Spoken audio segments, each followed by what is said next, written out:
যে আজকের এই বাস্তব প্রেক্ষাপটে যখন প্রতিনিয়ত আমরা হুমকির সম্মুখীন হচ্ছি, বিশেষ করে 5ই আগস্টের পরে পৃথিবীর বিভিন্ন দেশে কিন্তু এই ধরনের রেস আছে, পলিটিক্যাল আইডেন্টিটি ভিন্ন। মমতা ব্যানার্জি কিছুদিন আগে বলেছেন ওরা বাঙালি আমরাও বাঙালি, মানে বাংলাদেশেরা এরাও বাঙালি আমরাও বাঙালি, কিন্তু আমাদের আইডেন্টিটি হচ্ছে, আমাদের ন্যাশনালিটি হচ্ছে আমরা ইন্ডিয়ান, ওরা বাংলাদেশি।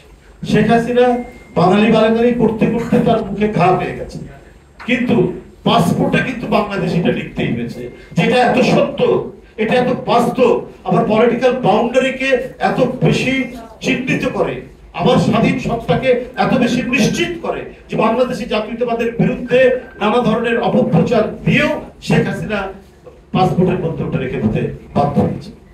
এটা একটি এমন ঘটনা আমরা অনেকেই হয়তো জানি বা জানি না, কিন্তু পাসপোর্টের মধ্যে শেখ হাসিনা আপনি বাদ দিতে পারেন। মানে শেখ হাসিনার প্রবণতা হচ্ছে জিয়াউর রহমান যা করে গেছে সেটিকে রাখা যাবে না। যেমন সংবিধানের মধ্যে আল্লাহর নাম এবং আস্থা এবং বিশ্বাসের কথা বলেছে, ওটাও বাদ দিয়েছে। আবার বিসমিল্লাহির রহমানির রহিম এটা বাদ দিয়েছে। এই সমস্ত পলিটিক্যাল ব্যাপার এটা উনি এটি করেছেন, কিন্তু বাংলাদেশিটা আলটিমেটলি তিনি বাদ দিতে পারেন। এটা শেখ হাসিনা এ ব্যাপারে আর যেতে পারেন, এখানে আর তিনি হাত দিয়ে ওটা মুছে ফেলতে পারেন। ওটা মুছে ফেলতে গেলে বাংলাদেশের আইডেন্টিটি থাকে। আমি বলেছি রেস বহু দেশেই থাকতে পারে। আপনার আমেরিকার হোয়াইটরা আর ইংল্যান্ডের বা জার্মানি বা ফ্রান্সের হোয়াইটরা রেস তো একই, বায়োলজিক্যাল শেপ তো একই, হোয়াইট ম্যান, আমি হোয়াইট ম্যানদের কথা বলছি। কিন্তু ইমারসন নামে একজন বিখ্যাত রাইটার আছে আমেরিকা, মানে স্বাধীনতার জাস্ট ইমিডিয়েট পরপরই ইমারসন, তিনি একজন কবি নাম করা, তিনি একজন প্রাবন্ধিক, তিনি কিন্তু খুব একবারে রুখে দাঁড়িয়েছেন। অনেকেই সেই সময় মানে বলা বলি করছে যে আমরা তো একই, ওরাও ইংরেজিতে কথা বলে আমরাও ইংরেজিতে কথা বলি, তো সুতরাং আমরাও ইংলিশ আমরা আমেরিকা।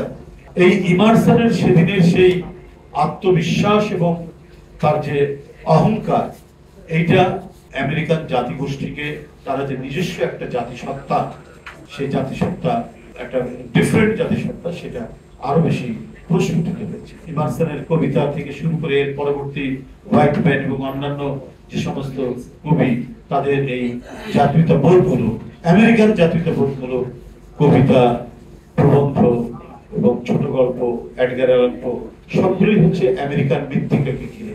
ফলে ইংল্যান্ড আর আমেরিকার মধ্যে যে পার্থক্য, এই কবি সাহিত্যিকদের লেখার মধ্যে দিয়ে ফুটে উঠেছে।